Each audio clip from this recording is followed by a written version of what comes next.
दिल्ली में विधानसभा चुनाव की सरगर्मियां लगातार जोर पकड़ रही हैं। नामांकन भी अपने अंतिम दौर में है और अब सिर्फ कल का ही दिन बचा हुआ है। लगभग सभी तीनों प्रमुख पार्टियों ने, कांग्रेस, बीजेपी और आम आदमी पार्टी ने अपने सभी कैंडिडेट्स भी घोषित कर दिए हैं और उम्मीद है कि अब चुनाव भी जो है वो तेज़ी से आगे बढ़ेगा। पिछले चुनावों की तरफ देखें तो खासकर पिछले 2 बार के विधानसभा चुनावों में मुख्य मुकाबला आम आदमी पार्टी और भाजपा के बीच ही देखा जा रहा था, लेकिन इस बार कांग्रेस भी जो है वो जिस मजबूती के साथ मैदान में है तो मुकाबला त्रिकोणीय हो गया है। इसी त्रिकोणीय मुकाबले के मद्देनज़र आज हमारे स्टूडियो में दिल्ली प्रदेश कांग्रेस के अध्यक्ष देवेंद्र यादव जी मौजूद हैं और हम उनसे बात करेंगे इस चुनाव से संबंधित विभिन्न मुद्दों पर, पहलुओं पर, और जानेंगे कि कांग्रेस किस रणनीति के तहत चुनाव लड़ रही है, क्या उसके आगे की प्लानिंग है। तो देवेंद्र यादव जी, सबसे पहले दैनिक जागरण के स्टूडियो में मैं आपका स्वागत करता हूं। धन्यवाद। पहला सवाल है मेरा कि इस विधानसभा चुनाव को लेकर कांग्रेस की क्या तैयारी है? हम पूरी तरीके से तैयार हैं और लगभग पिछले 6 महीने से तो हम लगातार सड़कों पर बने हैं। दिल्ली की समस्याएं हैं, हमारा ऑर्गेनाइजेशन है, हमारी प्लानिंग है, हमारा मैनिफेस्टो है, हमारी वर्किंग है, हमारी कैंपेन्स हैं।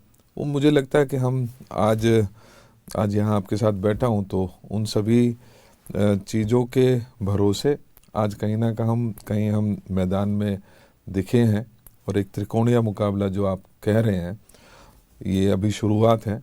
आप आने वाले समय में देखेंगे कि ये निश्चित ही 2 कोणीय रह जाएगा, क्योंकि मुझे पूरा विश्वास है कि पिछले 11 साल जो आम आदमी पार्टी के ख़ास तौर पे रहे उसकी बहुत सारी नाकामियां रही, उसकी बहुत सारे ऐसे वादे थे जो अधूरे रहे और जिस तरीके का अपने आप को उन्होंने पोर्ट्रे किया था उससे विपरीत उनकी पर्सनालिटी निकल कर आई है। लेकिन अगर पिछले 2 चुनावों में देखें खास तौर पे तो कांग्रेस कहीं नज़र ही नहीं आती थी। नहीं, मुझे खुशी इस बात की है कि आज मुझे कमान है पिछले 6 महीने से, लेकिन 6 महीने में जो मेहनत हमने की है उसका रिजल्ट भी देखने को मिल रहा है। जनता आज लोगों का विश्वास हम में लौटा है। आज 1 महीना हम लगातार न्याय यात्रा के द्वारा हर घर को, गली के नुक्कड़ पर परेशानियों को, मोहल्ला क्लिनिक्स को, वहाँ पर बने स्कूल्स को, वहाँ पर बने मेडिकल फैसिलिटीज़ को नज़दीक से देख पाए हैं, बुजुर्गों से उनका दर्द जान पाए हैं, महिलाओं से उनकी जो पीड़ा है वो समझ पाए हैं। और इसी तरीके से अगर मैं बात करूं तो चाहे युवा हों, वो जो आज कहीं ना कहीं बेरोजगारी की मार झेल रहे हैं, उसको हमने बहुत नज़दीक से महसूस किया और एक विश्वास लोगों में देखने को मुझे मिला। जिस आत्मविश्वास के साथ वो हमसे मिलते थे, जिस आत्मीयता के साथ हमसे वो मिलते थे, और निश्चित ही उसका बड़ा असर अब जब हम आज चुनाव के बिल्कुल मुहाने पर खड़े हैं तो उसका देखने को भी मिल रहा है। इस बार के चुनाव में अलग क्या है? चुनाव में अलग सच्चाई ये है कि पिछले 2 जो चुनाव थे, जैसा आपने कहा कि वो 2 कोणीय ही साफ नज़र आते थे। मुख्य मुकाबला जो था वो भारतीय जनता पार्टी और आम आदमी पार्टी में दिखता था।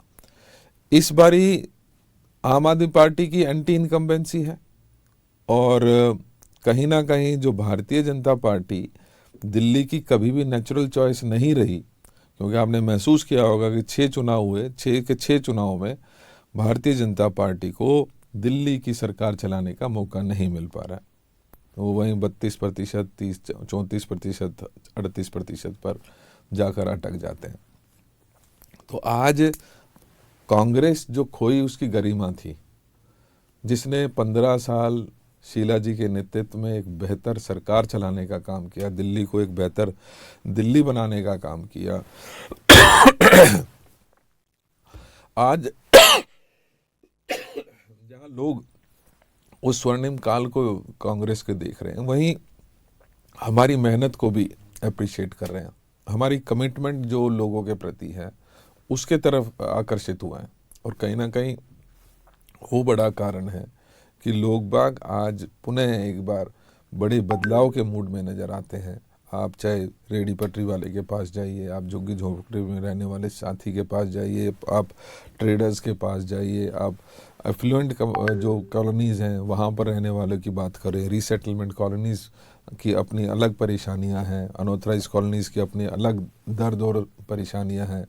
लेकिन आज आप किसी भी सेगमेंट को छेड़िए, आप सरकारी नौकरी वालों को बात करिए या झुग्गी वाले को से बात करिए, आप किसी भी वर्ग के किसी भी व्यक्ति से बात करते हैं तो आज कहीं ना कहीं वो केंद्र सरकार की नीतियों से और दिल्ली की सरकार से कहीं ना कहीं त्रस्त नजर आता है। आपकी लड़ाई किससे है? देखिए, मैं बार बार ये बात कहता रहा हूँ कि 2013 का जो चुनावी रिजल्ट था वो उसके कारण क्या रहे। 15 साल कांग्रेस की सरकार थी, दूसरी तरफ भारतीय जनता पार्टी थी जिसको जैसे मैंने कहा नेचुरल चॉइस थी नहीं। ऐसे में जब एंटी इनकम्बेंसी हाई हुई, ऐसे में एक व्यक्ति ने दिल्ली की जनता को भरोसा दिलाने की कोशिश की कि मैं बहुत सिंपल सा ज़िंदगी जीने वाला एक ऐसा व्यक्ति हूँ जो पढ़ा लिखा हूँ, इनकम टैक्स का कमिश्नर हूँ और मैं जनता की सेवा करने के लिए दिल्ली को एक नया अनुभव देने के लिए सरकार चलाना चाहता हूँ। दिल्ली की जनता ने एक अच्छा ऑल्टरनेटिव उनमें देखा और सत्ता की चाबी उनके हाथ में दी। 28 उस समय चुनाव वो लोग जीत पाए थे, 8 पे रिड्यूस हो गई कांग्रेस की सरकार। जो 47 विधायक होते थे वो मात्र 8 पे आकर रह गए। और क्योंकि मुझे भी उस समय उन 8 में रहने का मौका मिला तो मैंने उनकी वर्किंग देखी। वो लोकपाल के मुद्दे पर सरकार छोड़कर चले गए, परेशानी हुई, फिर उन चीज़ों को भी नज़रअंदाज हुआ। दोबारा 2015 में चुनाव हुए। 15 में लोगों ने सोचा कि ये व्यक्ति जो इतनी आइडियल बातें करता है, और मुझे याद है उस समय बहुत सारी चीज़ें उन्होंने कही और उसका असर भी दिल्ली के एडमिनिस्ट्रेशन पर, दिल्ली की वर्किंग पे उस समय पड़ा था। 15 में 70 में से 67 सीटें दिल्ली की जनता ने दी, इसी उम्मीद में दी कि एक बेहतर दिल्ली बन जाएगी। जो करप्ट लोग हैं वो जेल में जाएंगे। अब करप्ट जो लोग, जो सो कॉल्ड उनके नज़रों में कल्प्रिट जिनको बनाया गया था, चाहे वो शीला जी थी, चाहे वो राजकुमार चौहान थे या अन्य मंत्रीगण थे, उनका तो कुछ हुआ नहीं। लेकिन हमने महसूस किया कि पिछले 5 साल में विशेष रूप से लगभग 20 से 25 जो इनके विधायक हैं, एमपी हैं, एमएलए हैं, जो मंत्रीगण रहे, उप मुख्यमंत्री और स्वयं मुख्यमंत्री भी जेल की हवा करप्शन के चार्जेस में होकर आए। तो ये कहीं ना कहीं जो विश्वास था वो टूटा। और जब विश्वास टूटता है तो ये जनता है साहब, जब जिसकी तरफ झुक जाती है तो अर्श से फर्श पर और फर्श से अर्श पर लाने में समय नहीं लगाती। तो अब मुझे तो पूरी उम्मीद है कि हम जो ये चुनाव होंगे इसमें लोग निश्चित ही कांग्रेस का साथ देंगे। आम आदमी पार्टी जो आज भी 62, जो पिछली बार 20 में 62 विधायक जीतकर सरकार बनाई थी, और क्योंकि एंटी इनकम्बेंसी उनके खिलाफ बहुत ज़्यादा है, चाहे वो बुजुर्गों को पेंशन ना देना हो, गरीब आदमियों को राशन कार्ड ना देना हो, गंदा पानी सप्लाई की बात हो, एवरेज बिलिंग रेट देखें तो 5 रुपये से 10 रुपये बिजली आज दिल्ली में सबसे ज़्यादा महंगी बिजली भी दिल्ली में मिलती है। तो ये सारे ऐसे मुद्दे हैं जिससे त्रस्त होकर आज जनता जिस तरीके से इन्होंने व्यवहार किया, जो इनके कहने और करने में फ़र्क नज़र आया, वो आज कहीं ना कहीं लोग बदलाव के मूड में है। और ये बड़ा बदलाव क्या रूप धारण करेगा, आंकड़े तो हमारे फेवर में नहीं बोलते हैं, लेकिन जनता ज़रूर हमारे फेवर में बोलती है। पिछले 2 विधानसभा चुनावों को देखें तो कांग्रेस खाता भी नहीं खोल पाई थी और आम आदमी पार्टी ने क्लीन स्वीप किया था। कांग्रेस का वोट बैंक भी आम आदमी पार्टी के खाते में जाता हुआ साफ नजर आया। इस बार उस वोट की वापसी के लिए आप लोगों ने क्या प्रयास किया है और कितनी सफलता मिलती नज़र आ रही है। देखिए, मैंने पहले भी कहा, आज जब दिल्ली में सूखा पड़ा, गर्मी थोड़ी आई, तो हम सड़कों पर थे। दिल्ली में पानी भरा, लोगों ने अपनी एक बारिश में 50-50 लोगों ने अपनी जान गंवाई, तब हम सड़कों पर थे। दिल्ली के युवाओं के साथ नीट के द्वारा धोखा किया गया, तब हम सड़कों पर थे। दिल्ली की हर छोटी बड़ी समस्या के समय में कांग्रेस उनके साथ नजर आई, और चाहे वो दिल्ली के मुद्दों को प्रमुखता के साथ उठाने का काम हमने न्याय यात्रा के दौरान भी किया। 1 महीना अगर पूरी कांग्रेस सड़कों पर थी तो वो भी कांग्रेस के लोग थे, कांग्रेस का कैडर था। तो आज कहीं ना कहीं जो हमारा टूटा हुआ कनेक्शन था, 10 साल में निश्चित ही हम जीरो पे रहे, लेकिन उस कनेक्शन को दोबारा से जोड़ने का, वो कनेक्ट दोबारा करने का काम न्याय यात्रा ने बखूबी निभाने का काम किया। क्योंकि मैं 70 की 70 विधानसभा में स्वयं गया, वहाँ पर गरीबों से, वहाँ से अमीरों से, ट्रेडर्स से, रेडी पटरी वालों से, चाहे कोई मोची था, चाहे कोई घड़ा बनाने वाला था, या कोई नाई था, या अन्य जो वर्ग थे, चाहे अन्य जो वर्ग मैं कहूँ, उन सभी बुजुर्गों से, नौजवान साथियों से, गिग वर्कर्स से, डिलीवरी बॉयज़ से, सबसे मिलने का मौका मिला और उनसे चर्चा और बात करने का मौका मिला। और कहीं ना कहीं ये जो हमारे एफर्ट्स हैं, उसकी वजह से आज मुझे खुशी है कि 70 की 70 विधानसभाओं में हमने समय से पहले अपने कैंडिडेट्स अनाउंस किए, और हर वो बेस्ट फुट फॉरवर्ड रखने की कोशिश हमने की है कि एक बेहतर से बेहतर कैंडिडेट हम दे सकें, जो लगातार फील्ड में बना रहा हो, जिसने अपना संगठन के अनुभव से बहुत कुछ सीखा हो। और मुझे खुशी है कि आज लगभग 75 से 80% जो लोग हैं, हमारे कैंडिडेट्स हैं, वो नए चेहरे भी हैं। देखिए, राजनीति नए और पुराने का संगम होता है। जहां हमारे पास पुराने एक्सपीरियंस लोग हैं, वहीं हमने नए लोगों को भी मौका देने का काम किया है।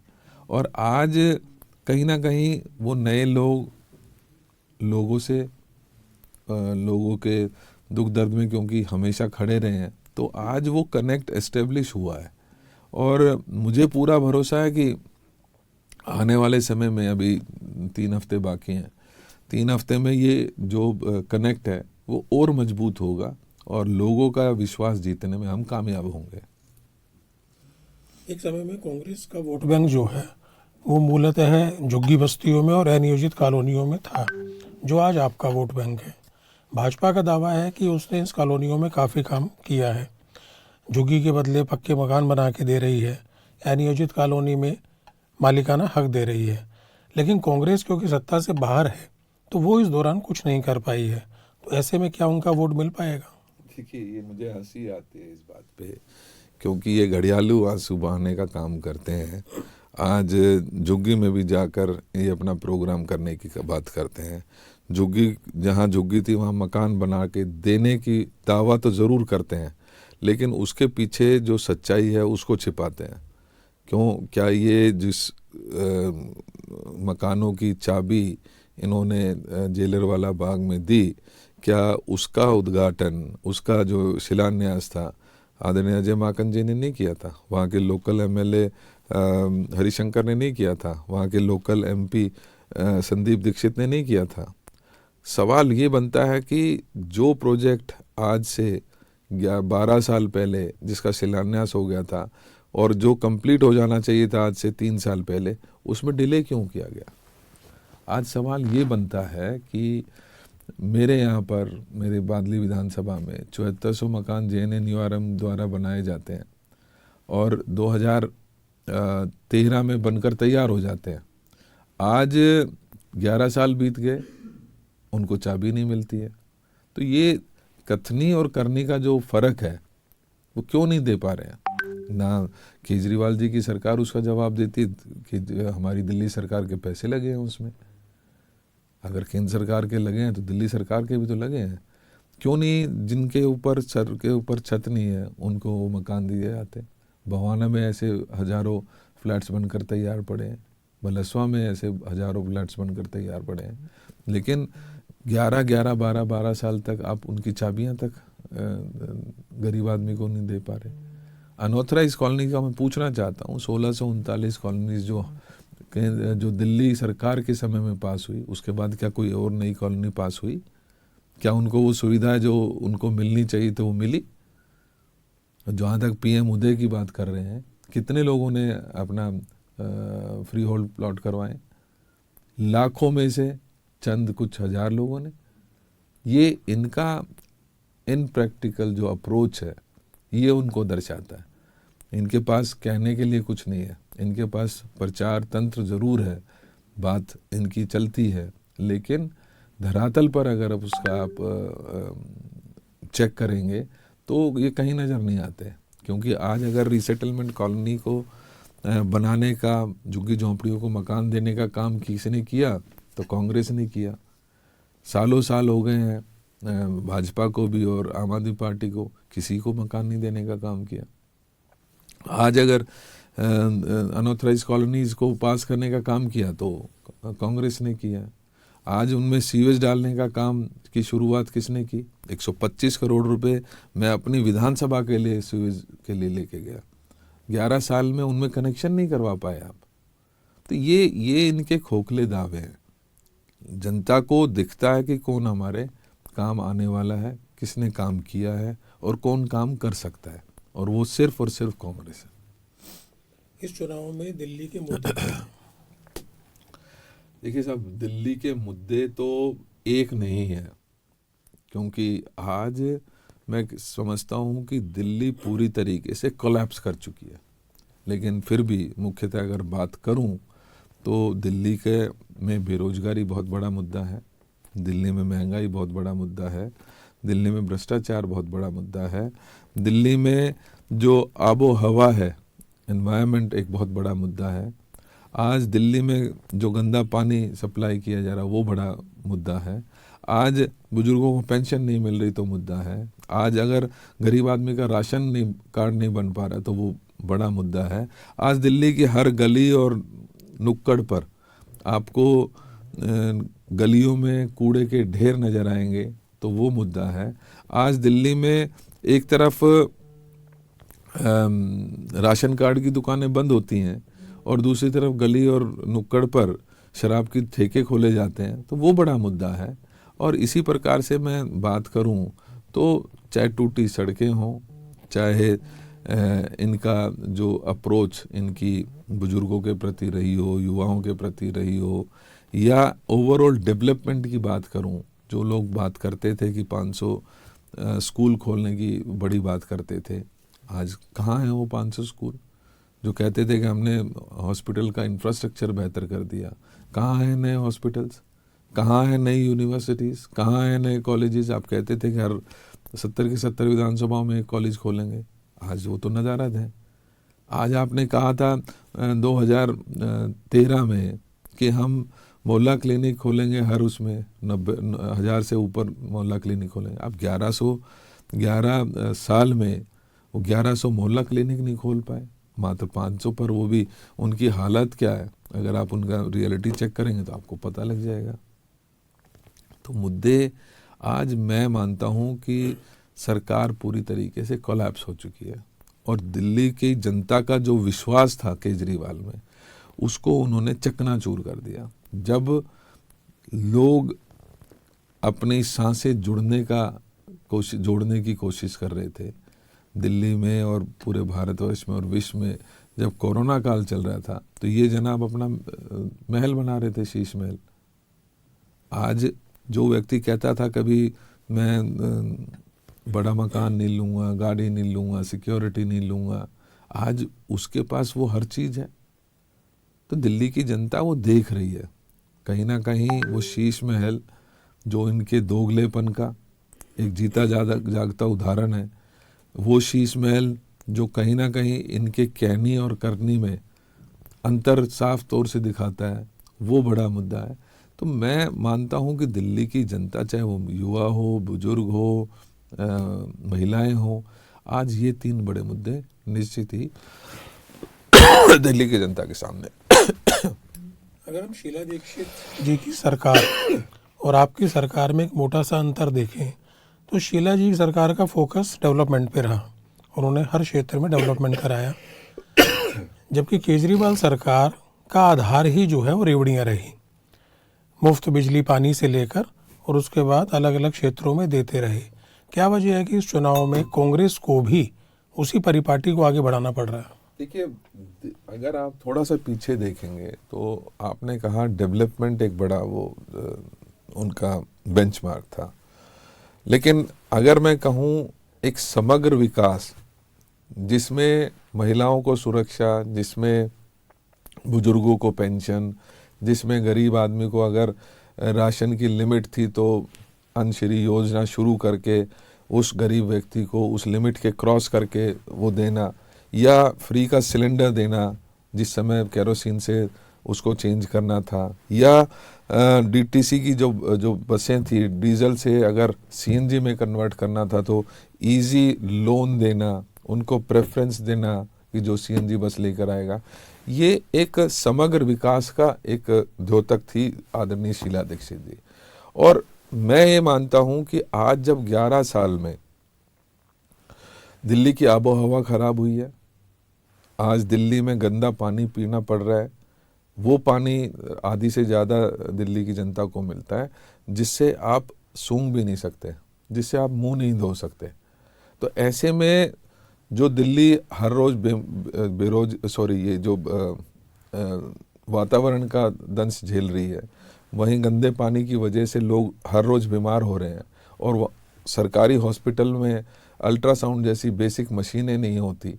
तो कहीं ना कहीं हमारी ये जिम्मेदारी मैं समझता हूँ कि कांग्रेस अगर सरकार में आती है तो इस दौरान खराब हुए वातावरण, ये खांसी केजरीवाल जी को हुआ करती, आज उन्होंने तो इलाज करा लिया, मोहल्ला क्लिनिक याद नहीं आया, सरकारी हॉस्पिटल याद नहीं आया, बेंगलोर में जाके लाखों सरकारी पैसे खर्च करके अपना इलाज तो करा लिया, लेकिन दिल्ली की जनता को खांसने के लिए मजबूर कर दिया। आज मैं ये कहना चाहता हूं कि कांग्रेस हमेशा समग्र विकास के लिए जानी जाती थी, और मुझे ये भी याद है कि उस समय भी जो 100 यूनिट यूज़ करता था उसको फ्री 100 यूनिट मिलती थी। अगर वो 100 से 200 पे जाता था तो उसको आधी जो वो है सब्सिडी मिला करती थी।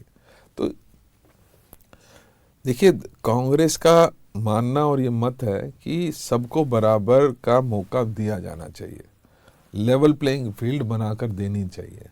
अगर आज महंगाई और बेरोजगारी की वजह से माताएं बहनें के ऊपर अत्याचार हो रहा है, उनका चूल्हा नहीं जल रहा, तो हमारा ये फ़र्ज़ है कि हम उनको इतना आत्मसम्मान देने का काम करें ताकि वो आत्मसम्मान के साथ अपना घर और चूल्हा जो है वो जला सकें। उनको ये चिंता नहीं हो कि रात को खाना बनेगा कि नहीं बनेगा। और शायद कहीं ना कहीं ये जो हमारी स्कीम्स हैं, ये चाहे 2500 रुपये हर महिला को हर महीने देने की बात हो, या उसके चूल्हे को, उसकी रसोई को बेहतर करने के लिए 500 रुपये में सिलेंडर हो, या चीनी जो पहले हमारे समय में दी जाती थी, चीनी थी, दाल थी, आपका एडिबल ऑयल था, चाय की पत्ती थी, अगर वो आज हमने अनाउंस किया तो उसके पीछे कारण है कि आज हमारी महिलाएं परेशान हैं। आज घर का चूल्हा जलना मुश्किल हो गया, बेरोजगारी इतनी ज़्यादा और महंगाई इतनी बढ़ गई है। तो अगर आज वातावरण और पानी की वजह से बीमार पड़ते लोगों की जिम्मेदारी हमारी है कि उनको हम 25 लाख का बीमा दें, उनको 25 लाख का हेल्थ इंश्योरेंस दें। इसी प्रकार से अगर मैं युवाओं की बात करूं तो युवाओं को भी के प्रति भी हमारी जिम्मेदारी बनती है।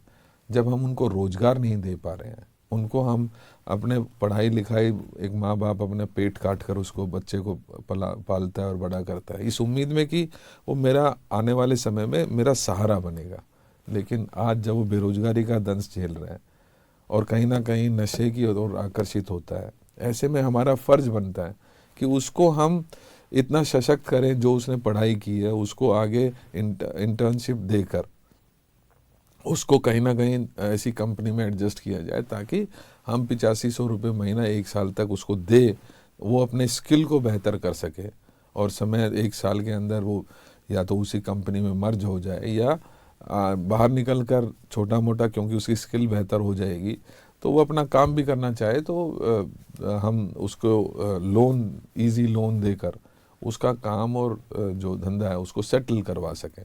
तो ये जो हमारी योजनाएं हैं, मैं इनको फ्री नहीं मानता, मैं इनको रेवड़ियाँ नहीं मानता, मैं ये मानता हूँ कि ये आज दिल्ली की जनता की ज़रूरत थी। जो फर्ज इसको आम आदमी पार्टी सरकार को निभाना चाहिए था, क्योंकि वो उस पर फेल साबित हुए, इसलिए हम ये योजनाएं लेकर आए ताकि हम उन वंचित लोगों को कहीं ना कहीं बराबरी पर लाकर खड़ा करें, ताकि महिला को ये चिंता ना रहे कि शाम को मेरी बच्ची को खाना मिलेगा कि नहीं मिलेगा, आज घर में चूल्हा जलेगा कि नहीं जलेगा। जब उसकी सेफ्टी और सिक्योरिटी होगी कि शाम को उसको चिंता नहीं होगी कि शाम को मेरे पास दाल है, आटा है, चावल है, चीनी है, तो मैं अपने बच्चे को 1 महीना उसका काम, उसका लालन पोषण कर सकती हूँ। तो वो बेहतर सोचेगी, बेहतर अपने बच्चे के भविष्य के बारे में काम करेगी। ये सेफ्टी और सिक्योरिटी, ये भरोसा हम दिल्ली की जनता को देना चाहते हैं कि वो जो कहीं ना कहीं इस भागदौड़ की जिंदगी में पिछड़ गए हैं, उनको भी सहारा देने का काम कांग्रेस करेगी। शायद फ्री बीज की वजह से ही आप सरकार इस साल पहली बार घाटे में आ गई है। 1,500 करोड़ से ज़्यादा का घाटा जो है। अगर कल को कांग्रेस की सरकार बनती है तो इन योजनाओं को अमल में लाते हुए क्या कांग्रेस उस घाटे से उबर पाएगी? देखिए, मैं आपको थोड़ा सा पीछे ले जाता हूँ। 37,500 करोड़ का 2013 में बजट हुआ करता था। हर रोज नए फ्लाईओवर्स भी बनते थे, हर रोज मेट्रो भी आगे बढ़ती थी, सीएनजी बसेस कन्वर्ट होती थी, बुजुर्गों को पेंशन मिला करती थी, गरीब को राशन मिलता था, नई रोड और नए स्ट्रक्चर्स हर रोज बनते थे, अनऑथराइज कॉलोनीज में काम होता था। आज क्या बात थी कि उस समय भी हमारी सरकार सरप्लस रही। आज 76-77 हजार करोड़ रुपए का बजट है, लेकिन ना फ्लाईओवर बन रहे हैं, ना बुजुर्गों को पेंशन मिल रही है, पानी गंदा सप्लाई किया जा रहा है, नए राशन कार्ड नहीं बन रहे हैं, मेट्रो की जो स्पीड थी वो कहीं ना कहीं रुक सी गई है। क्या कारण है कि ये सब कुछ होने के बावजूद भी सरकार आगे आज पहली बार दिल्ली के इतिहास में पहली बार वो डेफिसिट की सरकार हो गई है? इसका सीधा सीधा कारण है भ्रष्टाचार। आपने देखा कि किस तरीके से भ्रष्टाचार के मामले में इनको जेल हुई। और मुझे बहुत रिसेंटली अभी मैंने सोशल मीडिया पे एक रिपोर्ट पढ़ी, सीएजी की रिपोर्ट, जिनको ये दबाए बैठे थे एक एक योजना में, उसमें 2,000 करोड़ रुपए का घाटा सिर्फ एक्साइज पॉलिसी की वजह से सीएजी कह रही है। तो ये इस तरीके की जो रिपोर्ट्स हैं, इनको लगातार दबाने का मतलब भी कहीं ना कहीं करप्शन को दबाने का काम है। और मैं मानता हूँ जब सरकार को ये रेवेन्यूज आए तो कोई कारण नहीं है कि किसी भी प्रकार का डेफिसिट हो, ये योजनाएं नहीं लागू होंगी। इसके अलावा हमारा जो रुका हुआ डेवलपमेंट है, हम उसको भी चला कर दिखाएंगे। जब गरीबों को उनके हक की बात आती है, मुझे ये समझ में नहीं आता कि हमारे पत्रकार महोदय ऐसे सवाल क्यों करते हैं। जब मनरेगा की बात आई, आपने कहा पैसे कहाँ से आएंगे। जब राइट टू फूड की बात आई, 5-5 किलो हमने गेहूं, आटा, चावल देने का फैसला सरकार ने किया, आप पूछते हैं सब पैसे कहाँ से आएंगे। आप तब नहीं पूछते जब 17 लाख करोड़ रुपया एक व्यापारी के, 2 व्यापारी के माफ़ कर दिए जाते हैं। तो ये एक मॉडल है कांग्रेस का। हमने जो कहा है वो करके दिखाया, चाहे वो कर्नाटका के सीएम आके हमारी 2,000 वाली जो 2,500 वाली योजना उसको शुरू कर गए, क्योंकि 2,000 वो हर महीने पिछले 1 साल से अपने राज्य में दे रहे हैं। हमने अगर 25 लाख का गारंटी दी थी तो अशोक गहलोत साहब आए, जिन्होंने वो करके दिखाया अपने स्टेट में। आज अगर रेवंत रेड्डी साहब आए हैं तो उन्होंने अपने स्टेट में 50 लाख लोगों को 500 रुपये में सिलेंडर देने का काम किया है। आज जो कांग्रेस कहती है वो करके दिखाती है। और हम उसी हौसले और उसी विश्वास के साथ हम करप्शन फ्री गवर्नमेंट देंगे। और जब करप्शन फ्री गवर्नमेंट होगी तो ये कोई बड़ी बात नहीं है कि इस तरीके के और भी कल्याणकारी योजनाएं हम आने वाले समय में लोगों को दे पाएँ। आपने कर्नाटक, राजस्थान और तेलंगाना का उदाहरण दिया, लेकिन हिमाचल को लेके थोड़ी नेगेटिव जो है बातें उठती रही हैं। नहीं, हिमाचल में भी मैं मानता हूँ कि जो हमने वादे किए हमने उनको पूरा करने का काम किया। हमने वहाँ पे भी 1000 रुपये वादा किया था, उनको दिया जा रहा है। हाँ, कुछ गलत खबरें इस तरीके की कही जाती हैं या उड़ाई जाती हैं कि सरकार अब जा रही है, सरकार तब जा रही है, तो उससे डिस्टेबिलिटी ज़रूर होती है और उसका असर इकोनॉमी पे भी पड़ता है। लेकिन कहीं ना कहीं माननीय सुक्खू जी ने भी ये करके दिखाया है, ना सिर्फ स्टेबलाइज्ड गवर्नमेंट देने का काम किया, बल्कि जो वादे किए थे उनको पूरा भी करने का काम किया है। हम आपकी योजनाओं को अगर फ्री बीज की श्रेणी में लें तो आपकी तुलना में आपकी योजनाओं में ज़्यादा मिठास कैसे? देखिए, हमने जो बात कही है वो करके दिखाई है, सबसे बड़ा भरोसा है। मैं ये मानता हूँ कि केजरीवाल जी ने 2100 रुपये की बात कही, हमें भी लगता है कि 2100 भी काफ़ी नहीं है और इसीलिए हमने 2500 रुपये की बात कही। लेकिन जब हम 2500 की बात कह रहे हैं तो हमारी बात पर भरोसा है, हमारे योजनाओं के पीछे कांग्रेस का भरोसा है, हमारी योजनाओं के पीछे खड़गे साहब और राहुल गांधी जी का भरोसा है। लेकिन दूसरी तरफ 2100 की बात करने वाले आज से 3 साल पहले जब पंजाब में इसी तरीके की योजना लागू करने की बड़ी बड़ी घोषणाएं करते थे और फार्म भरते थे, कार्ड दिए जाते थे, जब वो महिलाएं 34 महीने बाद इनके घर पर आती हैं अपने 34,000 रुपये 1000 रुपये के हिसाब से मांगने, तब उनको डंडे खाने पड़ते हैं। किसी के खाते में 1 रुपया तो गया नहीं, उनको जेल भेजा जाता है क्योंकि पैसे तो दे नहीं सकते। और आप याद कीजिए, आम आदमी पार्टी थी जो इस लोकसभा से पहले बड़ा प्राउडली ये कहती थी कि ये चुनाव के इमीडिएटली बाद 1100 रुपये हम हर एक के खाते में महिलाओं के में डालेंगे। क्या किसी की महिला 6 महीने बीत गए, किसी को 1100 रुपये मिले? 1100 तो मिले नहीं। हाँ, डंडे जिन्होंने मांगे पंजाब की महिलाओं ने, इनको वादा याद दिलाने का काम किया, अपने पैसे मांगने आए तो उनको डंडे ज़रूर मिले। तो वो व्यक्ति जिसको 1100 तो दे नहीं पाए, वो 2100 की गारंटी कैसे ले रहा है? ये जो क्रेडिबल क्वेश्चंस हैं, ये जो भरोसा जो है गारंटीज के पीछे, हम उसमें डिफरेंट है। हमने जहाँ जहाँ जो भी कहा वो करके दिखाया, चाहे वो राजस्थान की सरकार थी, चाहे छत्तीसगढ़ की सरकार थी। आपने हिमाचल की कहा, हिमाचल में भी आप जाके देखिए, जो हमने कहा वो किया। तेलंगाना, झारखंड, उसमें भी आप जोड़ सकते हैं, अलायंस की भले ही पार्टनर है, लेकिन 2500 रुपये पहले से दे रहे थे। पहले महीने में उन्होंने 2500 रुपये का वादा किया था, पहले महीने में 2500 महिलाओं के खाते में ट्रांसफ़र करने का काम किया। तो ये जो एक भरोसा है लोगों का, वो कहीं ना कहीं कांग्रेस में नज़र आता है। जो कहीं ना कहीं केजरीवाल जी के अंदर 10 साल पहले नज़र आता था, आज वो पूरी तरीके से वो चश्मा टूट चुका है। आज लोग उनको उस रूप में देखते हैं कि एक व्यक्ति जो लंबी सी कमीज पहन के आता था, टूटी हुई चप्पल पहनता था, अपने आप को कमिश्नर बताता था, कहता था कि मैं बच्चों की कसम खाता हूँ, मैं कोई मकान नहीं लूँगा, मैं कोई अपना वो नहीं गाड़ी नहीं लूँगा, मैं सिक्योरिटी नहीं लूँगा।